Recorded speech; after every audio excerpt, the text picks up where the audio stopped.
All right, let's bring in North Carolina Congressman and House Ways and Means Committee member Greg Murphy. Congressman, thank you so much for joining us. Doctor, I could actually say as well, but thanks for being here with us.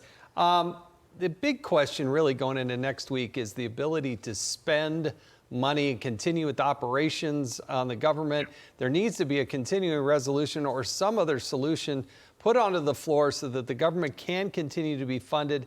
Is the House going to pull it off, and how are they going to pull it off?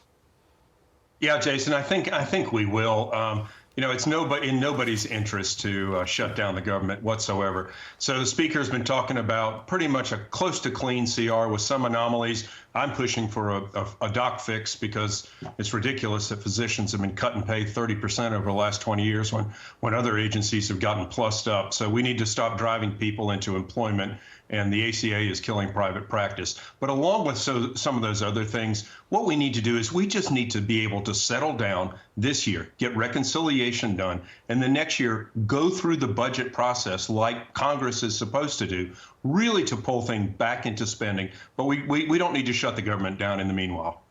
Representative, we're going to follow that closely because my understanding is that it's a very close margin. You can only really lose one vote on this continuing resolution. And we're hearing from some that are already saying that they're not going to support it. So it might come down to the wire. So we're going to keep an eye on that. Yeah.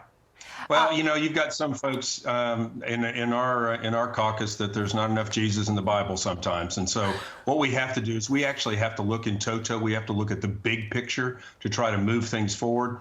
This constant obstructionism by some of the individuals does no one any good. And if you shut the government down, it's a lesson to them. You need 60 votes in the Senate to start it back up. And guess what 7 of those votes are? Democrat votes, and you'll have to actually make things much worse. So a little bit of fortitude, a little bit of just actually forethinking is going to be critical for the Republican conference. Well, I think if they can couple it with a convincing argument that rescission can come into place, that will be the top line, and that you'll actually end up spending and implementing the highlights and the cuts that DOJ has done, then it might be a winning combination. But boy, with Thomas Massie already out of the mix, you only got one to give. It'll be interesting. That's big news next week. Congressman, you also have a medical background. You're a doctor. I want to talk a little bit about Medicaid cuts, because every time you hear the Democrats, they're out scaring people. Oh, the Republicans, they want to take away your Medicaid. Look what they're doing. Explain to us what's really going on from your vantage point. That's nonsense, Jason. The Medicaid system needs reform. It's not been reformed really since its inception. And Jason, I still see patients. And I'll give you 2 examples a few weeks ago of 2 individuals. I won't go into specific details. I can talk later. That absolutely did not fit any eligibility to be on Medicaid. Biden administration during entire COVID took away the auditing process that states had to go look at their Medicaid rolls and say, all right, is this a pregnant woman? Is this a child under age 18? Is this someone with a disability? Is this an impoverished senior? Those are the eligibility requirements. We need to get back to actually getting the Medicaid dollars, taking them away from the fraud and actually giving them to the individuals that we want to. We have a couple states, California is the best example, that is ridiculously running their system with overruns and some ridiculous numbers. So putting the rule of law back in, putting efficiency, putting back and making the Medicaid dollars do what they're supposed to be is what we're doing. All you hear from the Democrats, they just love people to be on Medicaid. They want government dependency. Republicans want personal responsibility. Congressman, I want to ask you about the Department of Veterans Affairs, because we understand that it is preparing for an agency-wide overhaul.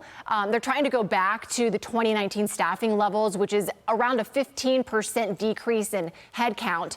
We did hear from Secretary Doug Collins today. He says it will affect about 72,000 positions, but he also says that these cuts will not touch veterans' health care or benefits. And our understanding is that the VA currently employs 482,000 employees and staff. The number there on the screen says 470, but you can see there's a big chasm. That's a lot of people, but nobody wants to see anything cut for the veterans' care. How's this going to work? Again, Jason, the word is reform. During the Biden administration, I sat on Veterans Affairs, and 1 out of 10 of my constituents are veterans. But if meeting with Secretary Collins during the Biden administration, by their own admission, overhired. They hired, I think it was close to 80,000 people. They increased spending $180 billion when essentially the number of veterans and veteran services was flat. More came in from the PACT Act, but a lot of veterans got disenfranchised, waiting months and months and months for appointments and just left the VA.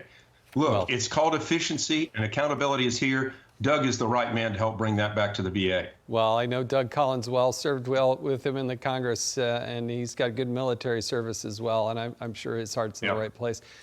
Congressman Greg Murphy, Dr. Murphy, thanks so much for joining us on The Bottom Line. Do appreciate it. All right, coming up.